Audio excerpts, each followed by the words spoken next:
Thank you so much. I really want to thank God for my mother because she helped nurture me so much. Okay. When I look at my background, it was not a good one because we were abandoned by our father and he got married to another woman. We should talk about father abandonment. Why? Yes. Why? Yeah, I don't know. There may be many reasons. That's another topic. I know we will have to talk That's another about that topic. sometime. Yeah. Yeah, but when my father left my mom, life became very challenging. And, you know, there was a time when he had to bring that woman in the house. So there were two wives, my mom and the other second woman.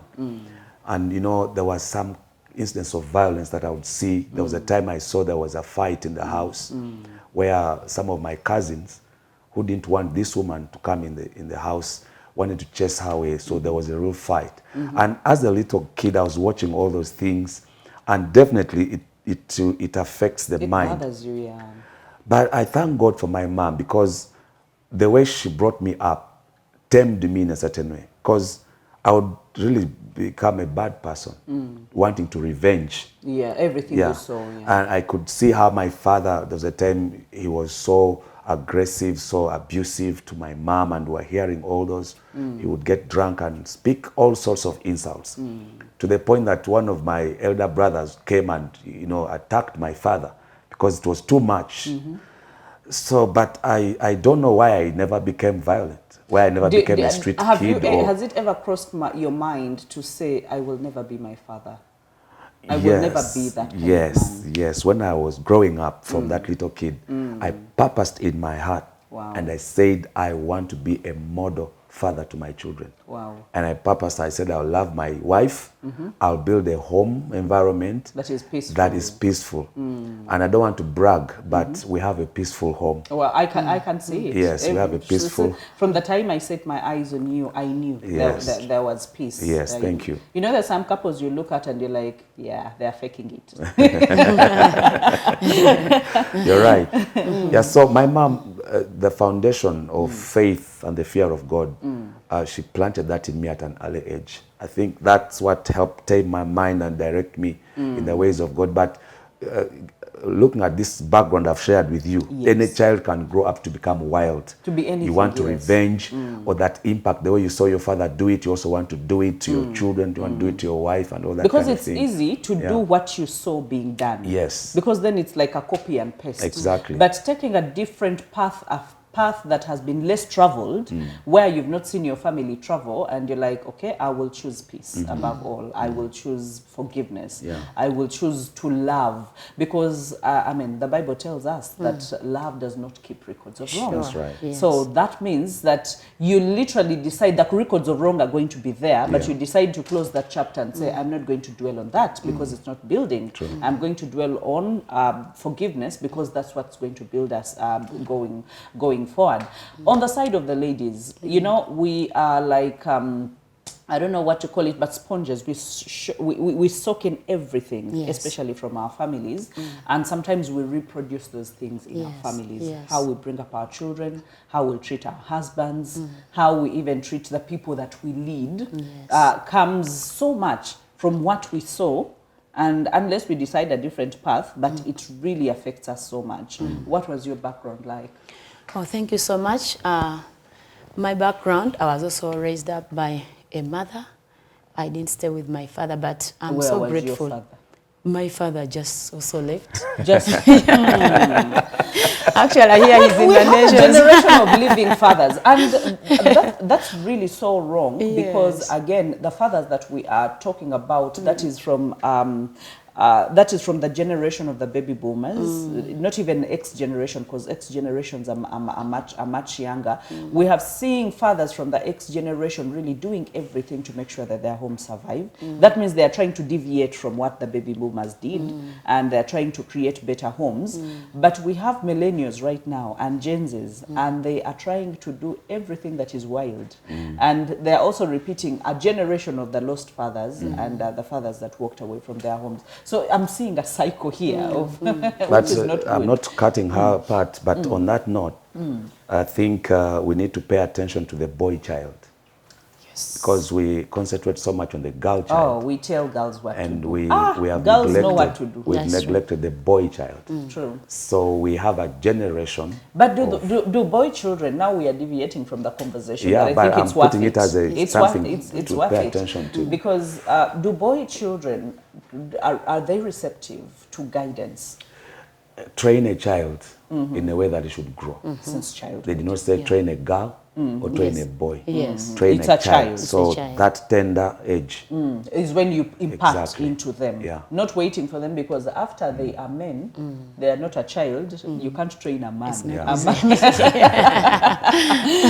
Okay. So, Yeah, so I was let us telling know. you now, so being raised up by my mother, really, I found a comfortable place, and she was a very humble woman. She's so responsible. She has a kind heart. Actually, I was amazed yesterday. My husband was coming from up country, and there is something that she did, and in her old age, she said, "My son, I'm very sorry." Up to this time, she can bow down and say, "I'm sorry," be able to acknowledge her mistake. Yeah. That thing ministered to me. So that is the kind of environment I grew up in. I didn't grow up in this kind of strife and what. I would just find myself obeying because of the kind of the mother that raised brought me you up. up, Yes, she was not this quarrelsome woman. She was not this rough woman. So that is the kind of character I intended to copy. That even now, I don't back at my children. I've raised them in a good way. I train them. I tell them, do this and this, do this and this, just the way I was raised. So it is true. What you get from your parents is what you also pass on to your children. Yeah, thank you. They say omwana omubi avumaganya nyina. I don't know why, but I see a bit of chekubira there, bending Balance. to one side. But I think it's true. When you are nurtured well, then there is a way you turn into a responsible adult that does not, because when you look at forgiveness now, even spewing into everything else apart from just relationships, I think there is a way it saves us from so many things. Yes, yes. The things that we could have done, Yeah. the animals we could have turned into, had we not taken a step back to assess the situation and say, okay, now it's better I apologize in this situation. A person who forgives finds it so easy to even apologize. True. Yes, that's true. Yeah. And a person that is unforgiving also finds it very hard to be meek and submissive, or even to say, I am sorry, I did this. And now I want us to, because when you're a leader, you also counsel other people. Now we talk about the upbringing, but again, now we come to now the things that you have had other people go through. While you're having a very blissful marriage because of the chosen paths that you have decided, now we have decided, we have come to a conclusion that it's not natural that you learn to forgive and ask for forgiveness. decision. It's not natural. It's a decision. Yes. It's a choice that you make according Yes. to what you have told me. Yeah. The other people that are suffering the consequences, what have they done wrong? Where have they gone wrong in their journey that has brought them to where they are? Because we've seen so many divorces. We've seen so many abandonments. We've seen so many broken homes. We've seen so many broken relationships, or even broken partnerships. You know, if at home you cannot practice this, just like they say that charity begins at home, Yes. that means at the workplace, you're going to do that and even more. Because at home you're bound by blood, but at work you are not bound by blood. That's true. So you might as well say anything that you want to your boss, or say anything that you want to your supervisor, and you will get away with it and go. And then you leave that place saying, this place I was being haunted, or they treated me bad. You go to another work area and do the same thing, because it's the same you that is transplanting yourself from here to another space to do the same exact things That's that you true. were doing. And so you tend to feel like this is a curse that is actually following someone, because they are not willing to apologize, they're not willing to forgive, they don't let go, and they keep fighting and having conflicts. Where do those people go wrong? Before we even go for a short break. Thank you so much. The Bible says, Jesus was teaching, and he said that it's very difficult that offenses will not come. It's in the book of Luke chapter 17 verse 1. Jesus said unto the disciples, it is impossible, but that offenses will come. what he was meaning here is that we cannot live in a society where there are no offenses. In one way or the other, you'll find yourself being offended or you're offending somebody. Whether in the supermarket, where, Yes. anywhere. Everywhere. Even without even thinking about it, sometimes your dress code is offending somebody. Of course. You know, so we can't avoid that. But now, how do we deal with the offenses is very, very important. One thing that I want to help with the viewers and anyone listening is that don't keep issues. When something affects you, learn to see how you empty your heart immediately. Because if you keep piling up issues, like we are about, how many here in this room? 6 people. And if you offend me, she offends me, he offends me, and then I keep bottling. And there are people who keep just taking offenses Yes, everywhere. yes. And you keep bottling all that. I tell you, you'll begin to explode, whether you like it or not. Yeah. So it's important to open up immediately. If somebody's doing something that's affecting you, Don't stay with it. yeah, speak it out immediately.